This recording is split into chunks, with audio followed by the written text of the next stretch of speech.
beware the vertical. Now, we've got a story from the Wall Street Journal, among other outlets, about how Apple has approached Comcast to offer their Apple TV along with a specific Comcast streaming service that would get better quality of service. So here's how it's going to work. Comcast gets to bundle the Apple TV with their service. Apple gets preferential treatment for the traffic running through Comcast cable to their devices. Now, according to insiders, Comcast would provide higher levels of service for this content. And although all these talks are preliminary, we know that Apple had tried to talk to the people over at Time Warner to get the same sort of deal. Now, this does sound very consumery until you actually look at the net neutrality implications. Chibert, let me throw this to you first.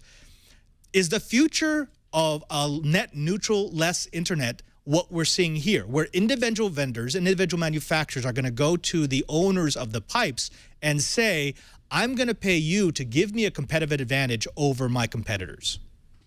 Well, we've already started getting that. Here in Honolulu, we have, triple play, data, video, and voice of various providers. Now, the trick is the different providers, the different sections are actually different business units, so they're actually selling priorities to each other.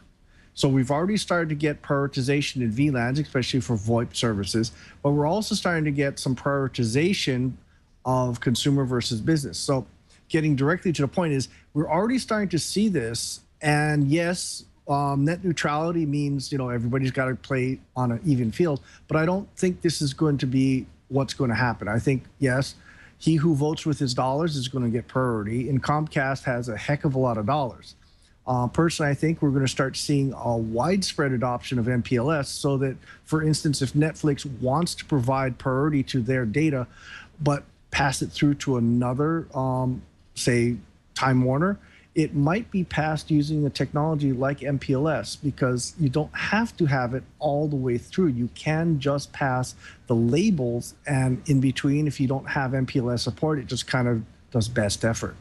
Curtis, let me throw this over to you. I know there's going to be a lot of people out there who are saying, look, this is just how the free market works. Comcast has a product, they want to sell it. Apple has a product, they want to sell it. They want to do a partnership with one another. What's so wrong with that?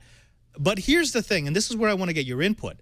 If this is allowed to stand, I'm sure every sector of every industry connected to the internet is looking at this case, because if they're allowed to do this, this sets the precedent, right?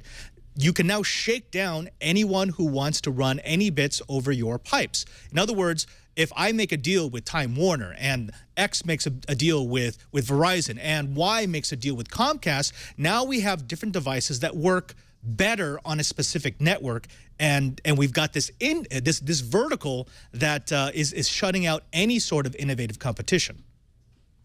Oh, absolutely. I think one of the things this absolutely does is make it much harder for startups to come in and compete on anything like a reasonable basis with the entrenched players.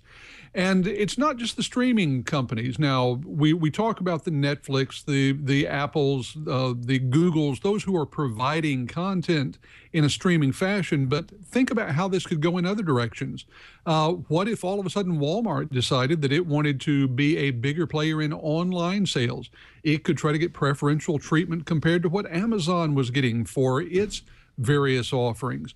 What if, say, Bank of America decided that it wanted to steal a march on Wells Fargo? You could find yourself doing much better performance if you're balancing your checkbook on Bank of America's website than you can with Wells Fargo's.